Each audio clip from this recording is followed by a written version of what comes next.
And we're recording. You can't prove that. Hi, everybody. How's We're it here. go? Today is not a normal session of Actual Play Broadcast. We are actually going to be reviewing a game that we have played and that is fully posted on the channel by this time this comes out. And that would be what is the full title of the Alien system? It's just Alien, the role-playing game.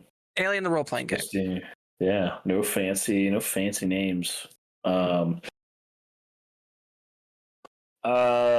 will probably be a little bit different than the Daggerheart review, to be honest. Yeah. It's this is not going to be it's a review.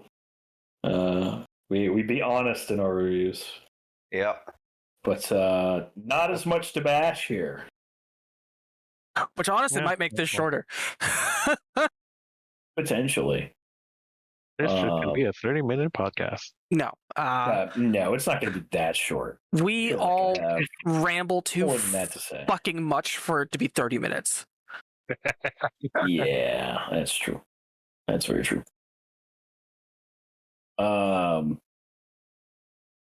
So what is this? So Alien, yeah, let's just talk about the core concept. What is Alien, the role-playing game? Well, it was made by Free League. So if you've not checked out Free League, go check out Free League. They have a bunch of different systems. Alien being a pretty good, faithful adaptation of the movies. Kind of the best way to approach the game. Yeah. Is to kind of imagine an alien film in your head and come to the understanding that your tabletop game is going to kind of emulate one of the films. If you do what we did and, well, what I did and do Alien versus Predator, it's going to feel one way. And if you do the first film, it's going to feel a different way. Oh, 100%. But the system, it's a D6 dice pool system. There are custom dice. You don't need custom dice to play it, though. You have essentially only 6s count for successes. And there's also a D66 that you end up rolling, which is just done with 2D6. So you don't need a lot in the way of materials for that. Nothing super crazy.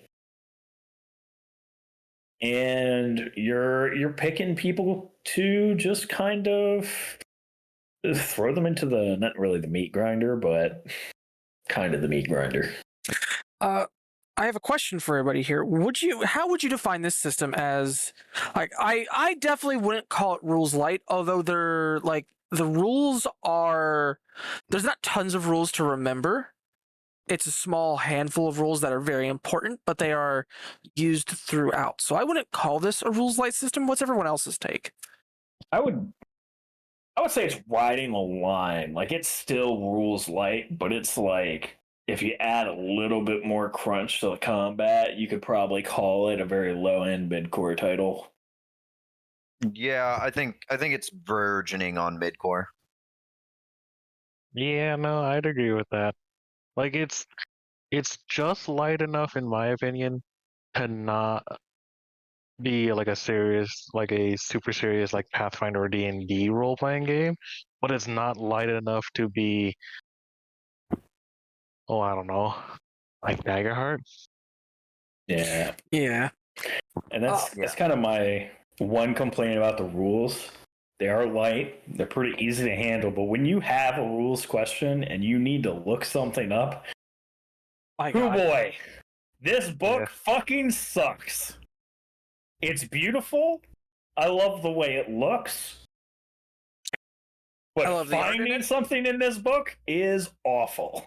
Yeah. To just try to find rules. They are all over the place. There was at one point that I distinctly remember us looking at the rules for the grappling hook. Yeah. Yeah. That's my big complaint about the rules. They're kind of just all over. And like I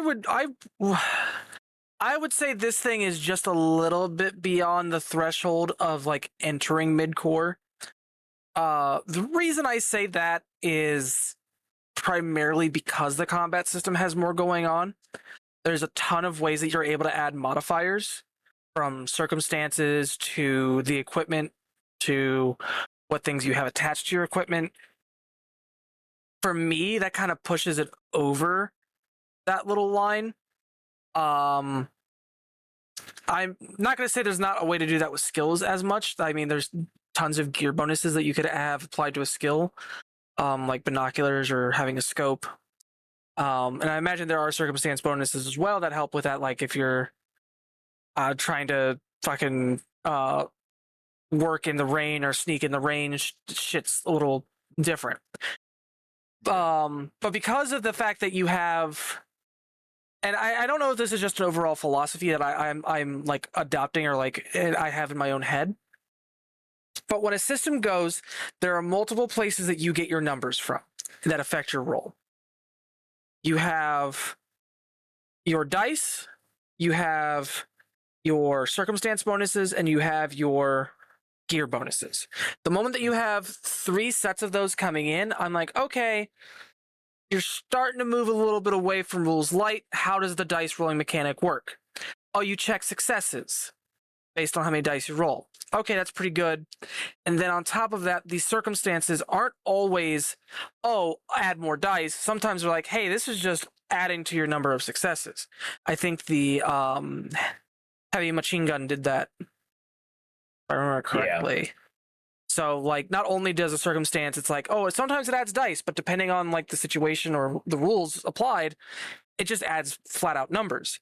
So, like, you don't have 3 things that you sometimes have to add. It could be 6. And for me, that like pushes it over that edge a little bit, because you can't just roll the dice and go, well, this does this, this does this, and this does this. We're done. That's fair. I can see it. Yeah. I don't know. It's just the thought that went through my head is like, I think calling it a rules light system would be a little disingenuous, but it's definitely close. That's fair. I'm kind of picking up what you're putting down. Thinking about it in that way, I think I would change my answer to being more on the mid-core side of the fence. Because that is pretty valid. Most of the light systems don't really consider gear and stuff. My perspective was more about just how simple the resolution mechanic overall was, and overall how little you kind of had to think about things. But no, absolutely, having all the different gear bonuses and as well as like the keywords for things like armor piercing and such. Yeah, that's probably fair. Probably very low end mid-core on rules density. So yeah. Yeah. Overall, like, I love the concept of the game. I love the one thing I am a little like, I don't know how I feel about that, but because of how unique the rolling system was, had to have a special dice bot added. Yes. Sibdius. Yeah. We didn't necessarily need it. The book does tell you, like, hey, face hugger is like a 1 or whatever. Yeah. And, a 6 is whatever the icon was. I can't remember off the top of my head, but you could just use regular D6s, but having a dice bot dedicated for the game was nice, because when it came to panic rolls, you would know when you could or couldn't panic roll. Yeah, the dice bot just made it clear. It's not like a Genesis where like there's just no way to easily combat that. Yeah, it streamlined it. Oof. And for those of you that use Discord for your games and are like, oh, I'm thinking about playing this system, the app's name is Sebedius, Sebedius. So if you're like, oh, I wonder what bot they were using, there's your answer. Yeah, that bot also works for Year Zero as well as a lot of different Free League publishing games. So if you already play a bunch of Free League games and you play on Discord, you might already be familiar. Or if not, go check it out, because if you play Free League, that bot probably covers it. Yeah. So definitely check it out if you're playing on Discord. Yeah.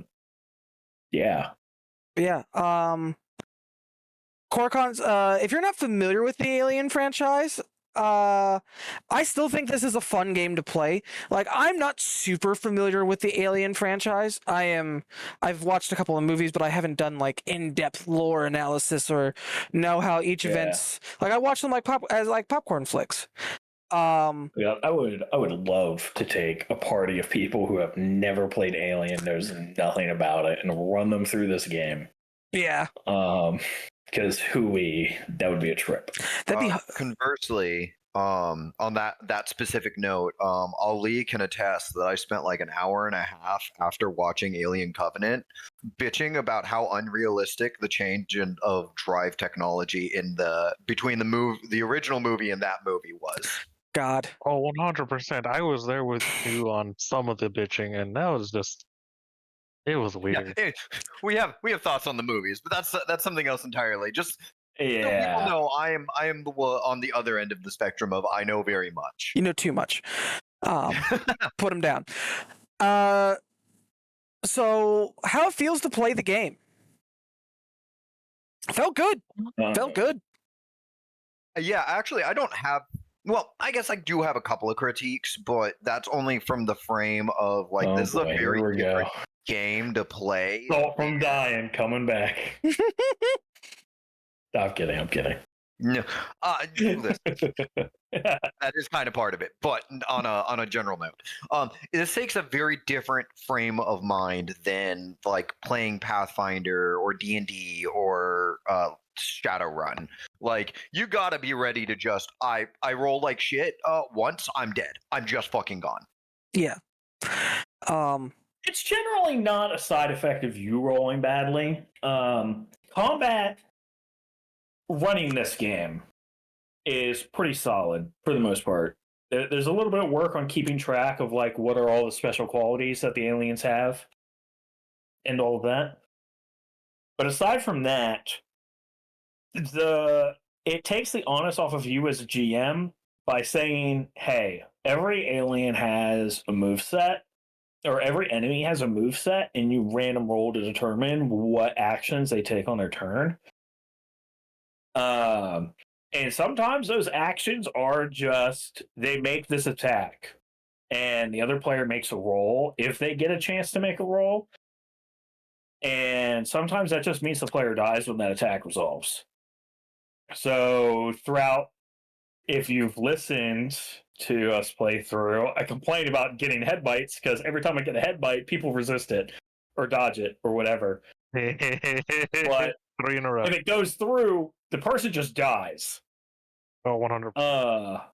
But there are effects that there may not be a resist roll, such as Durzo taking a round to the head.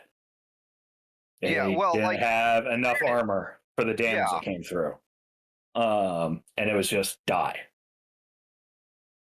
But then also, like, if you take the game has a habit of like, if you don't manage your stress really well, or you get to the point that you're really stressed, like there are a bunch of things that are just like, oh, your roll doesn't actually happen. Also, you lose your next turn. And again, and if you're any kind of threatening situation, that can just be, oh, and now I can die. Yeah. Oh, sure. My point is, your rolls themselves will not specifically kill you. It can domino effect into a death, but it's not you failed the roll die.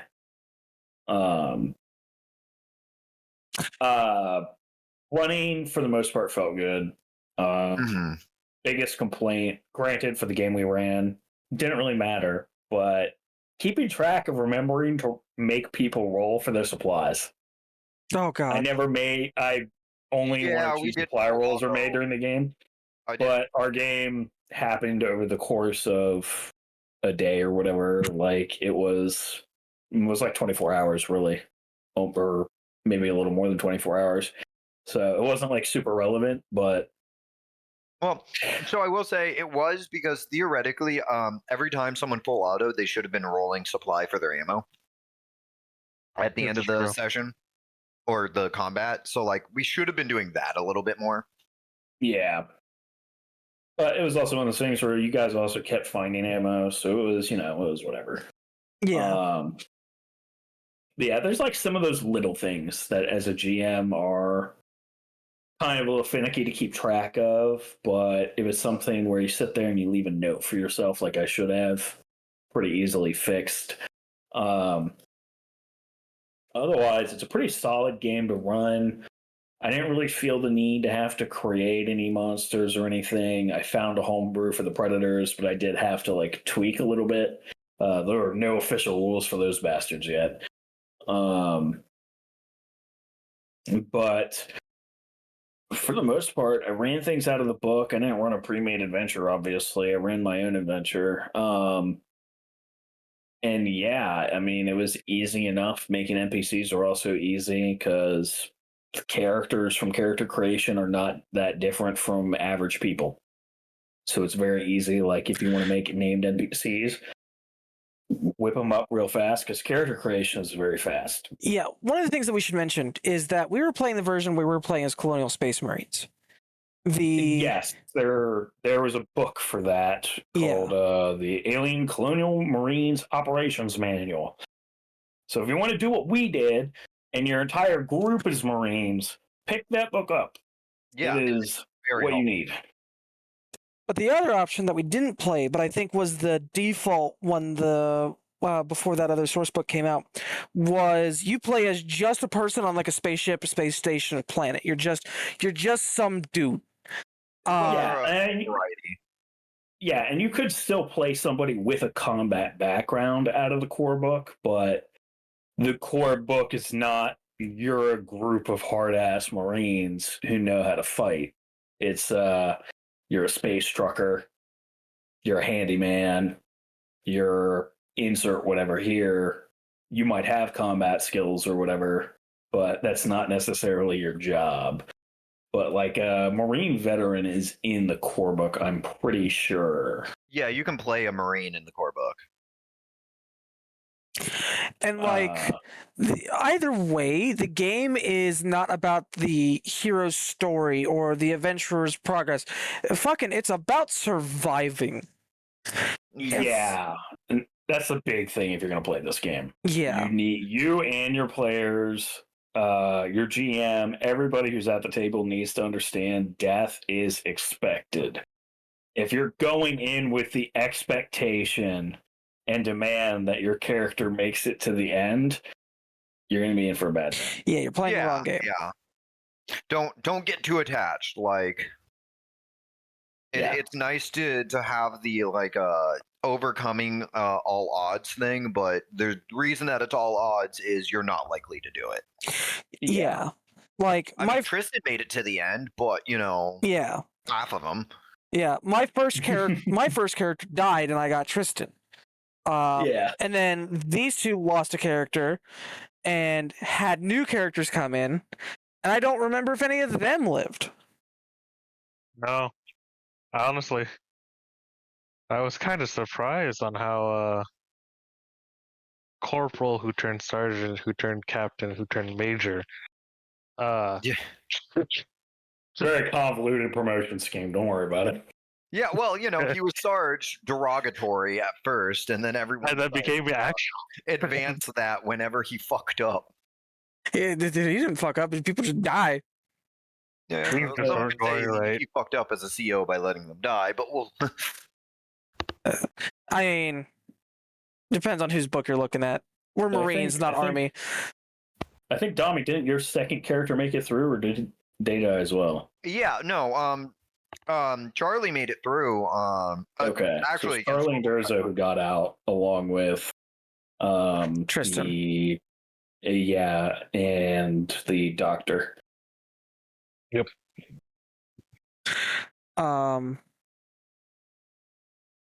It was like the game is fun, but you going into it, you need to set an expectation of, hey, there are some things I'm going to do as the GM that are just going to kill you as a player.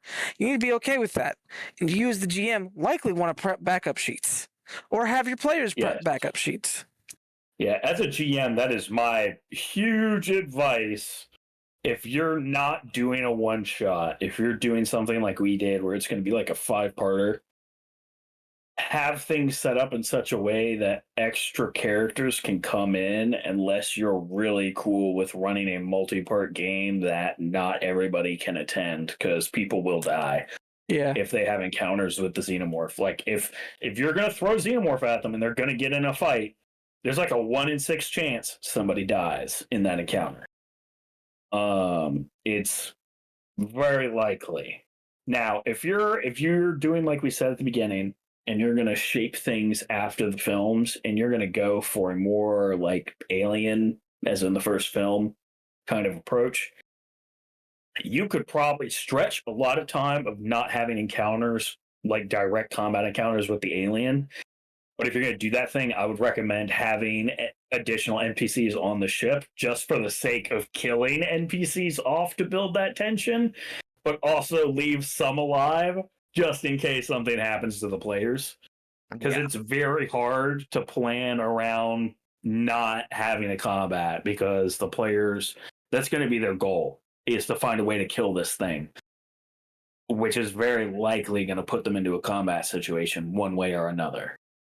Because you got to remember the xenomorph is intelligent. It's not a stupid creature. But yeah, absolutely. Unless it's a one shot, make sure you have a way for there to be people around for the players to take over. We already discussed how it feels to run. One of the things that we liked about the game. I mean, I like how smooth it was, honestly. With the exception of like us just being new and not knowing how a couple of things worked, we generally just rolls happened and things moved quick. Yeah. I'm generally not a GM that likes to kill his players. Most things I run, my players are important people or are destined to be important people in some way, shape, or form. So I generally don't like killing players because I like stories to come to fruition and stuff, but I also believe in emergent storytelling. But boy, howdy, having a system where death is expected, that's a breath of fresh air. Because creating that tension and that expectation that any encounter could be the last, that's a blast to run that. Because it can lead to some creative thinking and problem solving. And just fun. Yeah. And good stories, both in and out of game. Yeah. So that was kind of like my big like was the lethality of it. And as an extension of that, it's pretty true to the source material. It's very respectful to Alien as a franchise. Yeah. It's lethal without feeling unfair, punishing. Yeah, unfair. That's a good way of putting it. Yeah. Like, because it's like, also I got shot in the head, but I could have done things else. Yeah, different. Because that's the other thing as a GM that helps a lot is telling your players straight up that death is very likely, and it's not you choosing these actions. It is a dice roll to determine what these actions are taken. So it helps. In my opinion, it helps players realize you're not trying to fuck them. This is just how the game is going. Mm-hmm. And also, if you are the kind of person who you're afraid you're going to feel guilty for killing players, you don't have to. Because this is how the dice are shaking out. This is the story the dice are telling. So I kind of like, those are like all of my favorite aspects of the game. I will say, like, I enjoy the Alien franchise casually. Like I said earlier, I do enjoy that it is a more lethal system than, say, like 5e or Pathfinder. I'm not saying those games can't be lethal, but like they lean themselves to the hero story instead of just it's a fight to survive. Every inch your character gets, every second, typically is earned in this game. Yeah. Which as a player feels rewarding. Because if you come out of a situation and the worst thing that happened to you is stress, that's a win-win. speaking of stress, I loved the stress mechanic in this game. I thought it was a ton of fun because for those who weren't super familiar or only listened to a little bit and wanted to skip to a review, the way the stress system functioned is that as you built up stress, what it did is that those stress dice, that stress added dice to your pool in the form of stress die. When you rolled a 1 on a stress die, you made a panic roll. And after I think it was like a result of 8, 9, something would generally bad happen for like you. There's a lot of really basic effects that sometimes added stress to other people, sometimes didn't do much. But then there were a couple pretty extreme stress results. Yeah. And the fact that stress isn't just, oh, you gain stress, that's a bad thing, go clear it. Part of playing the system and playing the game was balancing how much stress you had to not lose your shit, but also reaping the benefits of being stressed. Because it was definitely a double-edged sword. Yeah. For sure. Which, to be fair, that's kind of how stress is. Stress is a motivating, quote unquote, motivating factor. It drives you. You need to, like, especially in fight or flight situations, that's kind of what it did a very good job of representing. Like, your characters need to fight, flight, or freeze. Even when you did the panic rolls and where you lost all control. I think it really highlighted what stress is like. And how it isn't this purely bad thing. Like, if you've, in order to make diamonds from coal, you got to apply pressure. Yeah. Which, if it's not clear, the stress adds extra dice to the pool. Yeah. So, 1 stress, not really affecting much. Getting that 4 or 5 stress, that's like almost doubling your pool depending on what you're rolling. Which is immense because you're only getting successes when you're rolling 6. Yeah. I absolutely agree. Stress is great. I just didn't get to interact with it as a player, really. Because I was handling things that did not have stress. Yeah. You were exempt from it as the GM. Yes. One of the things that we highlighted during character creation was Zemi didn't necessarily say no on, like, no one can be a synth. One of the I did say people were allowed to be synths if they wanted to. Nobody took me up on it. No, well, that's because, like, you mentioned this one key thing. It's like, yeah, you're gonna have higher dice pool probably, like base dice pool, but you don't gain stress. Correct. So that entire mechanic is lost. Which isn't necessarily a bad thing depending on the kind of game you're going for. But I feel like that if you do play as one of the synthetic units, you are sacrificing engaging with a part of the system that the rest of the players are going to engage with. That's not to say, hey, don't do it because you're going to have less fun. I don't know. Maybe you won't have fun. Maybe you're already stressed enough in real life. You don't want none of that. Yeah. The upside to that, not getting the extra dice from stress and not engaging with that mechanic, is there are some interesting things you can do as a synth that are powerful that other players can't really do as much. For example, the shining example we got to see in the us playing, synths can just full auto all day, every day. Yeah. Non-stop, no, in fairness, so long as they have ammo. So could both of our heavies.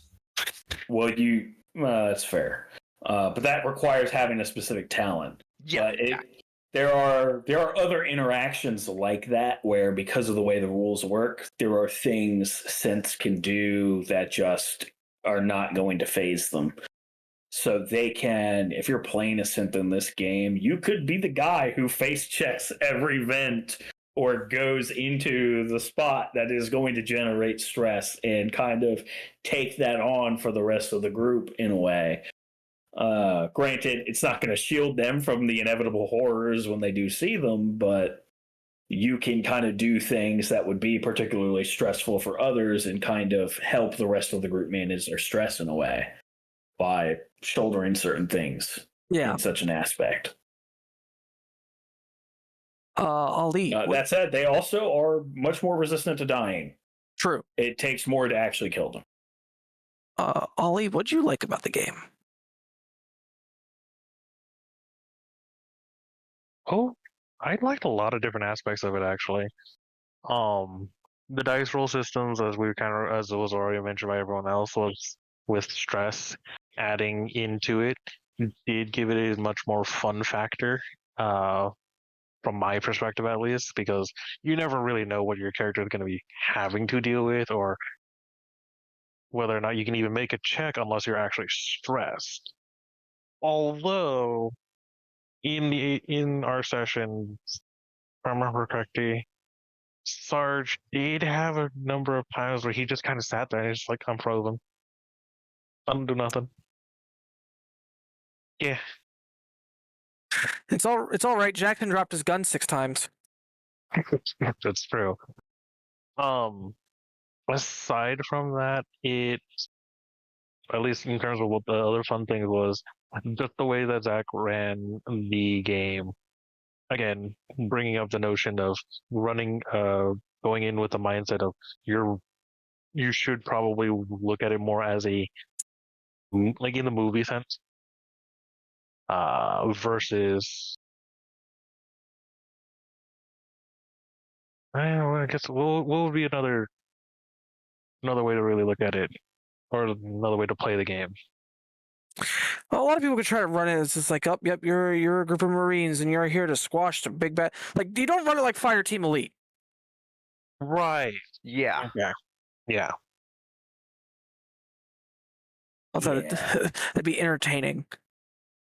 As much as I was throwing in different xenomorph types, there is if you play Fireteam Elite and you really think you're going to throw hordes of xenomorphs at your players, I have bad news for you.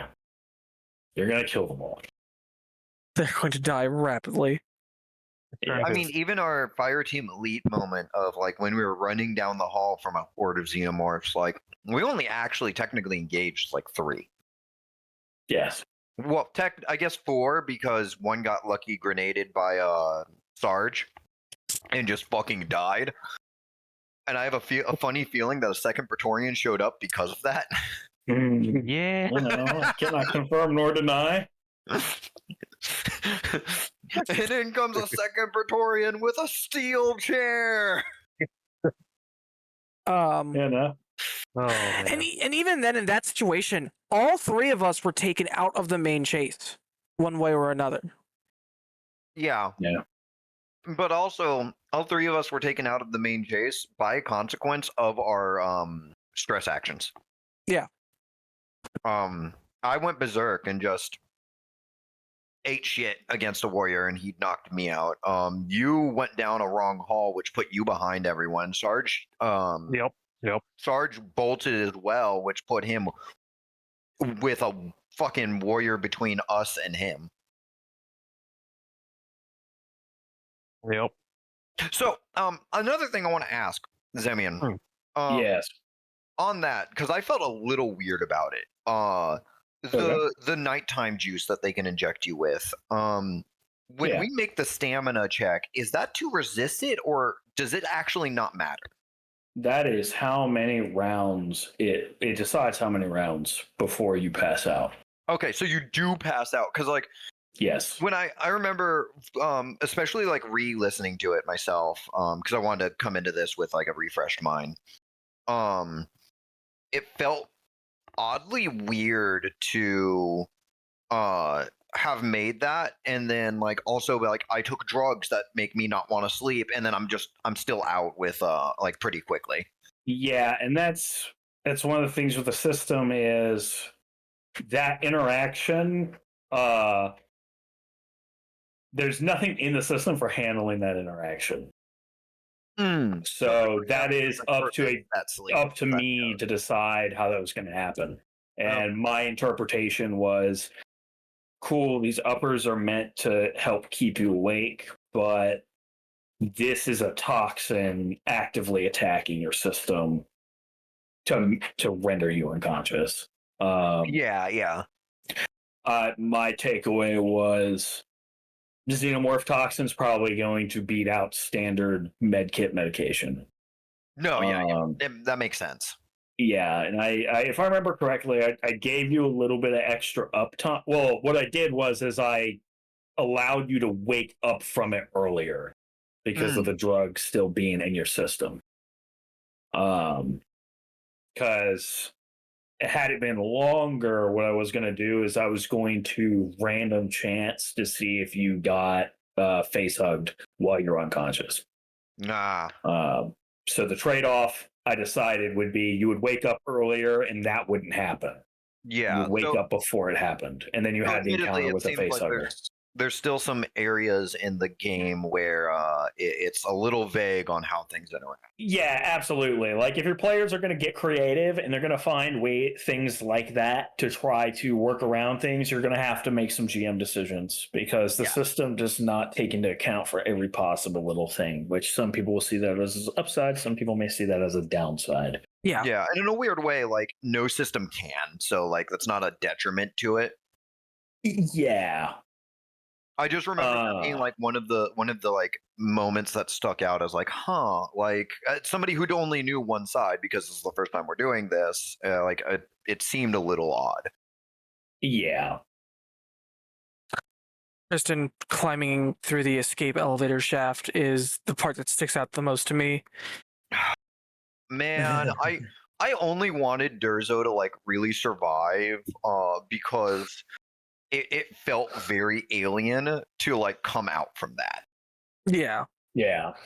And I wouldn't have complained if he died in like that last battle or something against the Xenomorphs, but he just got blammed by a fucking droid, and it was just like, oh, this is the like least climactic way he could have gone. Fucking skin jobs, man. Yeah. Fucking combat synths are never good. I hate them. They're fucking assholes. Yeah. So for the combat synths, did you like make NPCs for them, or were they already pre-built into the system? I made them. Okay. I sat down and I was like, okay, so what I'm going to do is I'm going to make a synth character, but they're not going to have like any personality traits or anything. They're pretty much not going to have anything in social score, and pretty much anything social got traded for buffs to combat ability. Because realistically, that's what they would be. They have no social ability whatsoever. Gotcha. Like that, like the whole thing, as an example, the whole thing about them not having a sense of humor and like trying to tell jokes to them and just flat face, like, yeah, no, they're fucking intelligent software running on a humanoid platform, and they're geared out in combat equipment and assault rifles and shit because, well, making a combat drone is more expensive than shitting out a half-finished synth that's spec'd out for combat and slapping some equipment on it because it's human-shaped. It's just cheaper. Yep. And so, yeah, they statted them out, gave them equipment, and I essentially had one sheet. And I referenced that sheet for their skills and stuff. Granted, it was easy because the only rolls they were ever making was like one of like 2 or 3 options because all they did was combat. So I didn't really need to reference it that much. But yeah, I built them. There might be a pre-made combat android in there somewhere. But yeah, they had either max or near max shooting ability. They were they were tossing at like 11 dice, if I recall, on shooting, and that for someone that can't have any stress, that's a huge amount. Oh, wow. Yeah, because they were like 10 every time they were shooting, they were also full autoing. So they were getting extra dice. They were fucking gnarly, which was the point. But yeah, there might be somewhere in there a combat android of some kind. I really didn't go looking, but that is something I did do myself. Yeah, because it seemed I like had a very specific thing in mind, having played Alien versus Predator. Yeah, like that seems like a very you kind of GM thing to do anyway. Is like I've noticed in all the games that we play, you tend to personalize encounters. Yeah. Yeah, that's generally my rule of thumb for any of my players who are new to playing with me. Is I tell them like you might see something you recognize, but do not expect to open the bestiary and for it to be the exact same thing. Yeah. Yeah. And like, I appreciate that. Yeah, because depending on what it is, I have something very specific in mind. If it is really something that doesn't really matter too much, I'll use a very standard stat block. Like I did not customize any of the xenomorphs. All their stats and stuff were essentially perfect. I got exactly what I wanted out of them. The only thing I did with the xenomorphs that, like, you could say is like, well, technically you shouldn't do that or whatever, but like, was I can't remember what you call them. I think they're like boilers or whatever, but or the burster, but having the one xenomorph run up onto the smart turret and blow itself up. Yeah. Like, technically speaking, it should have made an attack roll, and I should have random rolled what action it took. And I was like, no, nah, this is more cinematic this way. Yeah. Those civilians died, right? The ones that we left at the gate. Yeah, probably. Yeah, absolutely. Yeah, they're all dead. Damn. Yeah.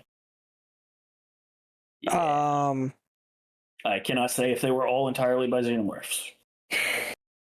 Yeah, I figured they were dead the moment that wire got cut from the elevator. Like, because there's no way we could go back for them like we had intended. So they were just going to wait there until something got them. Or they decided to run around, in which case something was going to get them. Like, overall, the system just has so many good things about it. Like, having equipment actually felt like it mattered. Equipment's had stats. Yeah.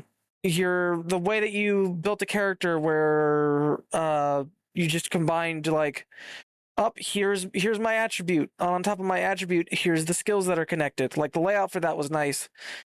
Made things very orderly. And then absolutely, like the dice rolling, I like dice pool systems. You'll notice that. Like, I like dice pool systems and like D100 systems.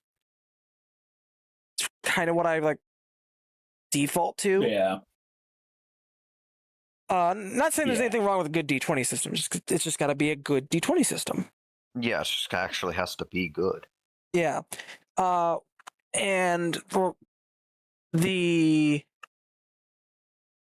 stress mechanic was fun. Let's talk about a couple of things that were like, we didn't feel like was that hot. And I know what my main one is. Okay. The fucking D66 system. When in all reality, it's a D like 55 system because you can't roll 0-1. You can only roll 1-1 and up from there. It's kind of silly, but I respect it as a way of like, we don't want to add additional dice that they need. They have at least 2d6. They have what they need. Yeah. Yeah. It was definitely an artifact of that kind of decision making. But yeah, it did feel a little silly to be like D66, and it's like the results start at 11 and go up to 66. What the fuck? Yeah. But yeah, I mean, I get that. My big complaint, and I wasn't the one having to like roll these things, but as great as the stress is, it was also kind of annoying. Yeah. At certain times, because there is a small list of results for stress, and rolling stress is pretty common. But rolling a panic result is pretty common. And you only have this small list of panic results. And for the most part, it's fine, but there are some results on there that will appear in situations where they do not make sense to appear. For example, one of the highest results you can have is Berserk, where the player character snaps and they start attacking somebody, and they continue to do so until they kill that somebody or something, or they are rendered unconscious. Yeah. There was a Let's Play I saw. I made a house rule on it before we played. Like, if it doesn't make sense for the situation, it's not going to apply. Just the next thing down would apply or whatever, or roll again, however we need to handle it. But because you could have a situation where you gain a stress because something doesn't go well when you're trying to like repair a piece of equipment or whatever, and then just turn around and just start beating the shit out of the guy next to you. Yeah, And it's yeah, like, and it's just like that bro. makes it makes no sense. I understand people who might be like, oh well, that's just the nature of the game, just roll with it or whatever. But personally, I'm like, that's kind of unreasonable. I think it would go a long way, especially for the higher end results. But to have at least like maybe 2 options at every level, and then having some diversity there, because there was also the other instance of people dropping shit left and right. And when you've got people that only have like what's in their pockets and like only 1 or 2 things in their hands, there's only so much you can rationalize them dropping. Mm. And as a GM, that can be a little like, I don't want to make them drop their gun for the 5th time tonight, but what else is there to make them drop reasonably? I try to get a little creative in that last session, but yeah, that's my big gripe about the system, is just the lack of variety in the panic results. Yeah, yeah. And like the panic results by themselves, I don't think there's nothing necessarily wrong with them. Like they have definitely, some were more common than others. Another common one that we ran into was duck and cover, where whatever you're doing, fucking stop and go find cover. And we had to do that when we were in a car chase, and I wasn't actively the one driving. Yeah. So that one became, okay, well, Brandon's character tries to drive us off the road. I'm like, well, that sucks. Yeah, that felt in a weird way. I forgot that wasn't a berserk roll. Yeah, as a GM with the panic system, you need to be prepared to improvise, arbitrate, and improvise and interpret what the fuck these panic roll results mean, because they're going to come up in weird fucking situations, and it's not necessarily going to be clear how the fuck does that work. True. So, yeah. Big if true. Ollie, Damiani, what were some other things that you guys noticed that you weren't like necessarily the biggest fans of for the game? I mean, the only thing I'm not the biggest fan of is precisely how the panic system worked at like high. Yeah, and I'm in agreement with that one. Because like, it became disruptive to itself. Yeah, because there were times where like myself, yourself, Brandon, and I think Damiani, you were also there. You just maxed out. No, yeah, I was maxed out for a while. Like during that chase scene with the getting out of the Xenomorph Hive, like it was just fucking kill myself. And get. Yeah. I was afraid until we took the drugs to make rolls, and I think I even voiced that while we were playing, because I was just gonna lose. It was just gonna make pain.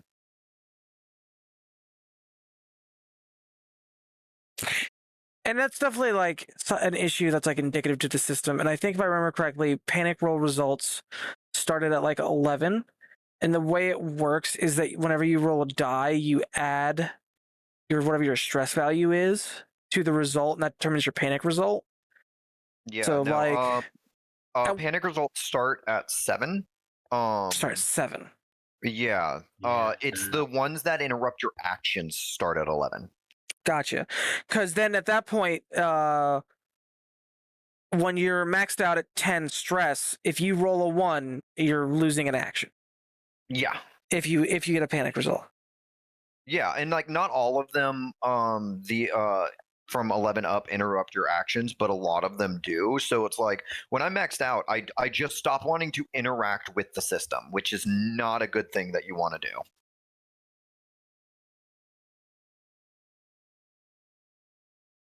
Which I think is a fair thing to bring up. because that does it gets in the that mechanic, it gets in the way of the game. Yeah.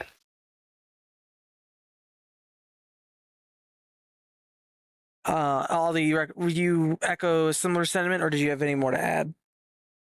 No, I realistically just echo a lot of the sentiment that we're just already talking about. Because one of the things that just really got my character was, as I mentioned earlier, he just froze a lot. Yeah. And there were just times I'm just like, oh, okay, I guess I don't do anything. And that's why I was like, there needs to be a little bit more variation, because especially when you have certain results coming up a lot, sometimes it just kind of gets in the way of the game. Mhm. It being too repetitive sometimes is kind of kills it. Yeah. So having even just extra options, so you have at least like 2 or 3 choices at every value, I think would go a long way. At least at some of the higher levels. Yeah, actually, I think one of the best things they could do is probably expand the panic table like a little bit. Oh, and this is why I kind of want to run a mothership game, and Yeah, the me panic interested in table is that. a little bit more expansive in the mothership game. Yeah, me interested in Mothership. It seems interesting. I would like to run it. But I It's think that's finding window for it. I think talking about like what we'd want to do to the like add options to the stress table takes us to, I think, a good segue into what we would do to improve the game. Well, that really maybe. Well, I would probably want to add a little bit more meat for the combat, for like called shots and such, maybe, because I know it came up a bit and it wasn't like super clear on some of that stuff. So maybe just cleaning that up a little bit, Oh yeah. because it running Colonial Marines, it mattered a bit more. Running base game, not focused on Colonial Marines, probably not as much. But running the gamut as we did probably would have been a little bit more useful.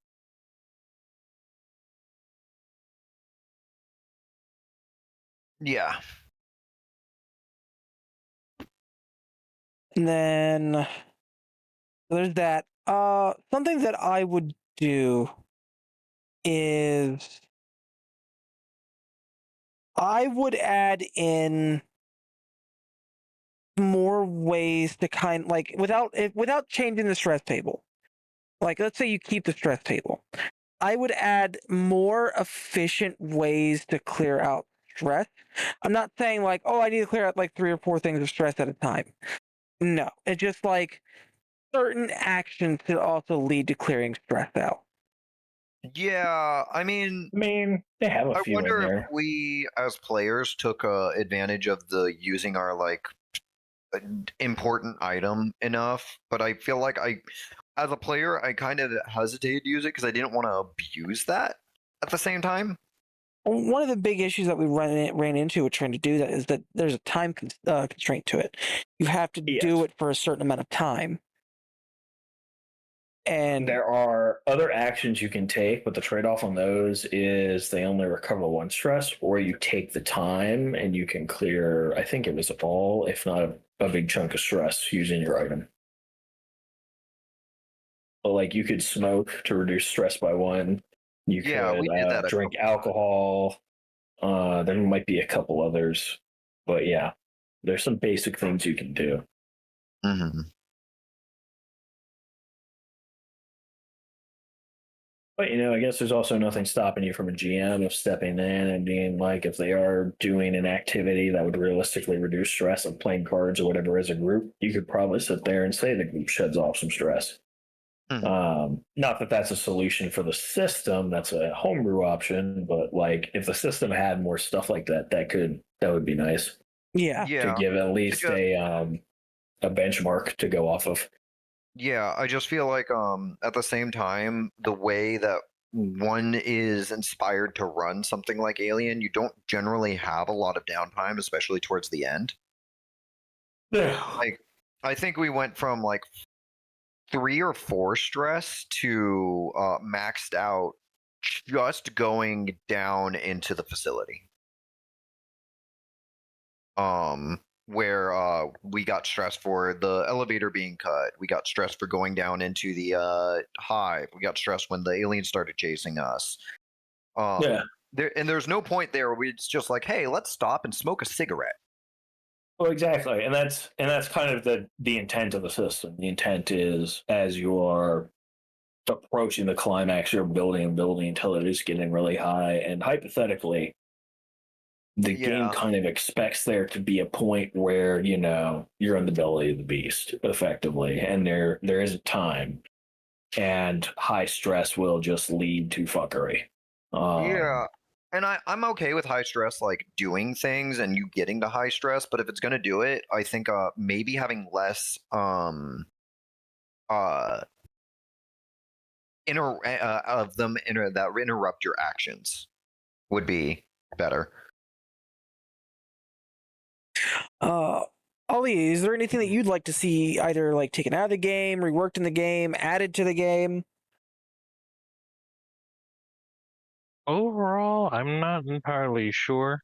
Primarily because I only really looked at it for making sure I knew how to carry the character and understanding what my character was having in terms of their ability their abilities and equipment. The changes I would probably say about is we've already discussed. Stress, additions of different levels of stress or different things that can happen as a stress action would be nicer to have. I didn't really look too much into the system too hard, so I don't have a whole lot of commentary on like what I would really realistically change besides just how stress affected our party in the course of events.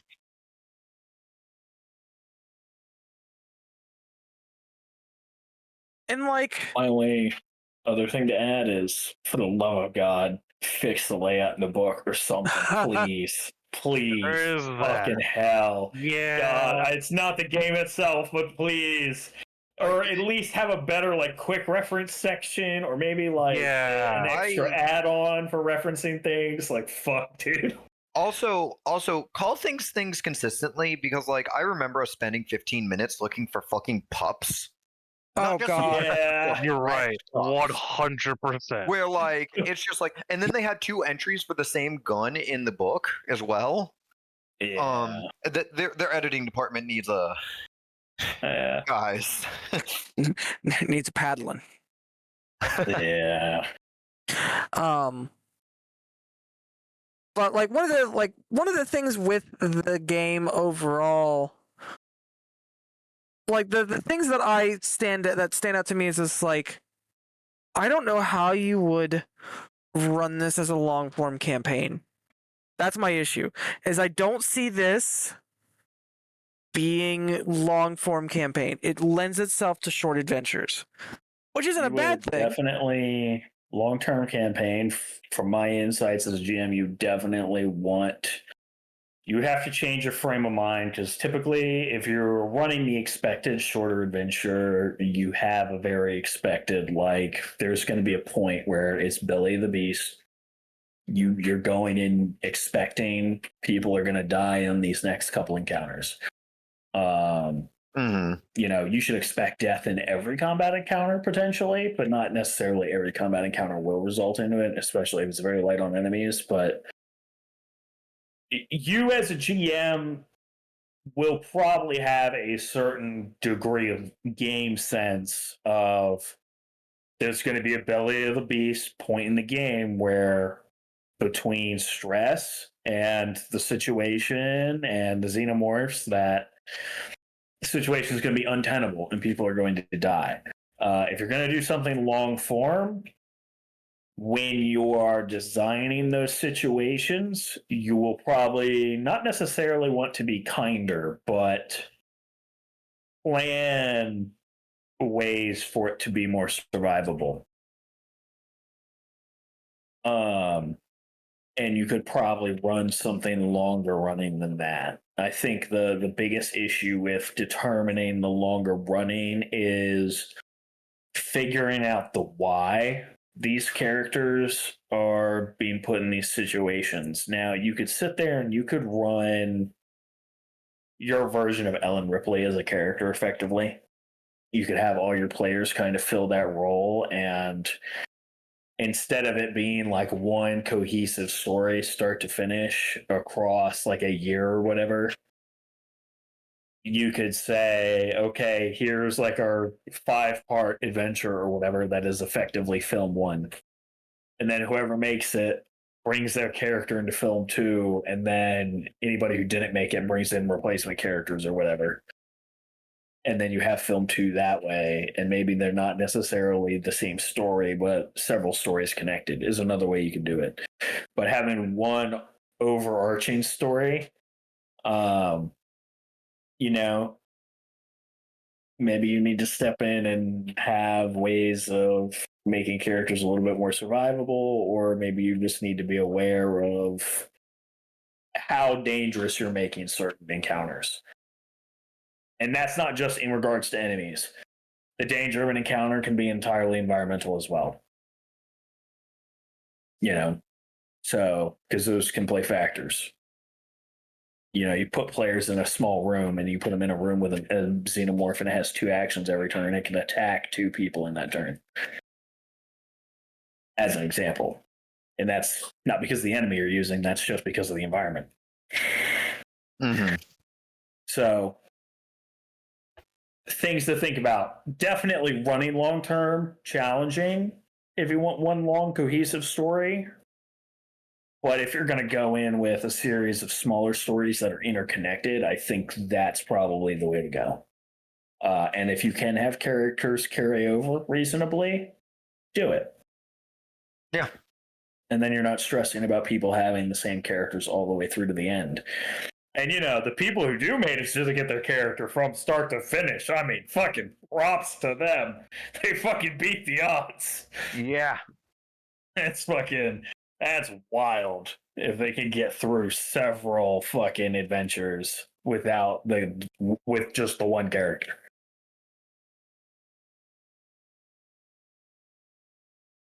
That's my advice. Yeah, that was just one of the thoughts I was thinking of. Is just like, man, how would you run this for a while? I mean, it's definitely valid. But you just have to approach it differently and think of it in a different way as opposed to something like D&D. You're not going to have a D&D style game in the Alien universe. It's just not going to happen. Sorry, not sorry. Not unless you break the system and do weird shit. Running it as is, you're not going to do the whole epic, we're going to go fight God.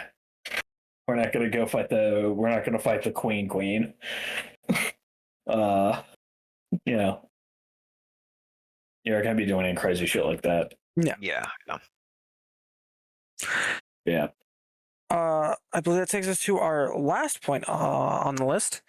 Other games like this or in the same vein that you would suggest?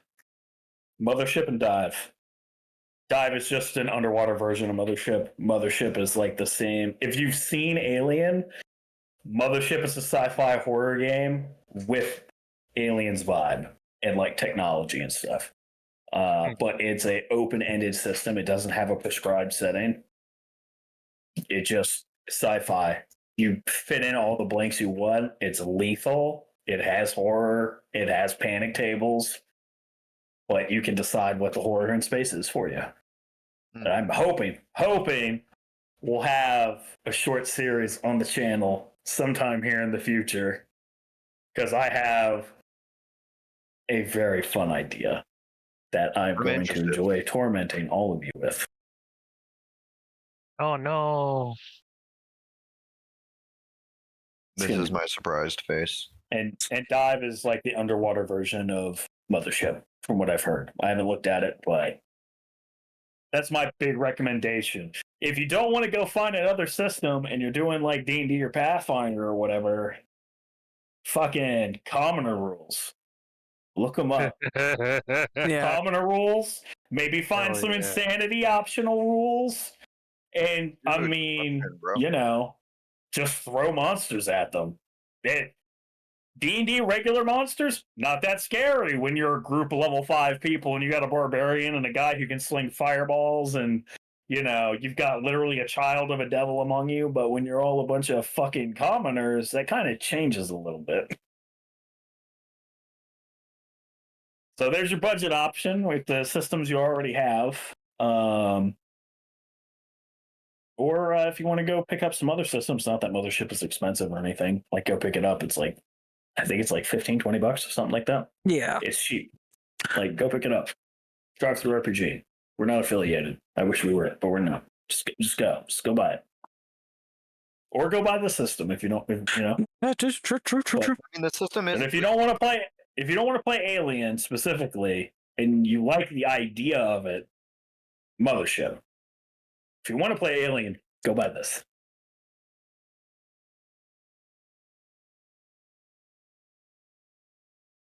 What about Damiani and Ali?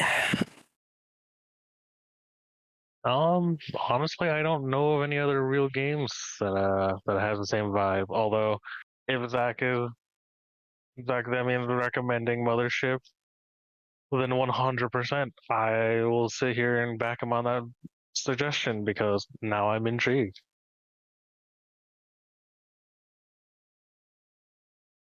I'm just thinking, like, I also don't know that I have anything that particularly could suggest. This is the most horror like themed thing outside of like I kind of fucking jailbroke Genesis to do something vaguely like this, but this does it more properly on purpose. Oh, I need to get you in a Cthulhu game, is what I just heard. Dude, I played Call of Cthulhu for 70 one time. I had the most normie fucking dude ever. Unfortunately, I think at the moment that title goes to your partner, who has made Larry in fucking Shadowrun. Okay, that's fair. She has the most normie person, but like you got to understand, I rolled all 55 or 50 for my character in this Call of Cthulhu game. I have a one shot ready. I'll put it on the list to see if people are interested at any point. But for me, if you are wanting to do, like, maybe you don't like dice pool systems, or you're like, I don't want the stress mechanic, sounds too nice. If that's your take, Delta Green and Call of Cthulhu. If you want to still be Colonial Marines, if you want to go down that shtick, Delta Green, because most of you are from a government agency and are armed decently. It's Whatever more. the fuck happened to your Delta Green SCP shit? Yeah, people didn't answer. That's what happened. I answered. That's fair. You were one of two then. You are one of two. And like you still like you're like able to actually like fight the things that come from the edges of space and Euclidean geometry. To a degree. Relatively. Like if you want your tone to be, it's a fight to survive, to you will not make it out of here.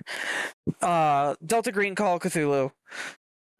If you're still wanting a system that is like, I want like the struggle to survive to be like a main concept, Red Markets. The downside to that, downside depends on who you ask. I think it's a plus side, is it's primarily a zombie-based game. I will sing that game's praises. You'll probably hear me mention it a lot in reviews. I will not apologize. By all means. It's very much focused around like using resources wisely and correctly. So, yeah. But anything final from our reviewers here? Anything you want to add? This is a solid system, honestly. Like, if you want just some short, sweet fun, it's a good thing. If you like horror, it's a good thing. Yeah, it's overall. I mean, despite my complaining of defining the rules, it's a pretty book. The art on it is very good. on point. It looks very good. My only complaint is I don't have the physical copy. So Fair. I would, as the one who ran it, would I run it again? Yes, absolutely. Would I play it? Almost probably. Almost certainly. If somebody wanted to run it. I've just come to live in the GM chair. It's fine. On a scale of wouldn't recommend to book on shelf. Book on shelf. Book on shelf. Book on shelf. Yeah, I think book on shelf. I agree with that. I agree with book on shelf. Is that are we have we invented a new scale that we're going to start using? Yeah, I was actually thinking about it all week. It was like just an arbitrary, would not recommend, it's bad, to I like it so much, I want a copy of it on my shelf. Yeah, I'm down for that. It's book on shelf. We'll make a version of that. We'll work through that.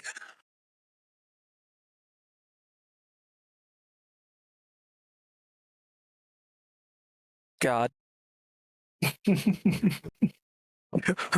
Stamp of approval. Book on shelf. Yep. God. All right. Well, thank everybody for listening. Well, we hope that you found this informative or entertaining or both. And next time, we'll be playing a game. Unless you don't listen to us play any of the games, you just jump around to reviews. In which case, I mean, What the fuck's wrong with you? I mean, nothing wrong with you. It's just, I feel like you're. The games are good. You should listen to them. If You're missing care about out our on the. reviews and want to know the context in which we talk about stuff, you should really listen to the games to some amount. Yeah, you're just missing out on a little bit of the experience. True.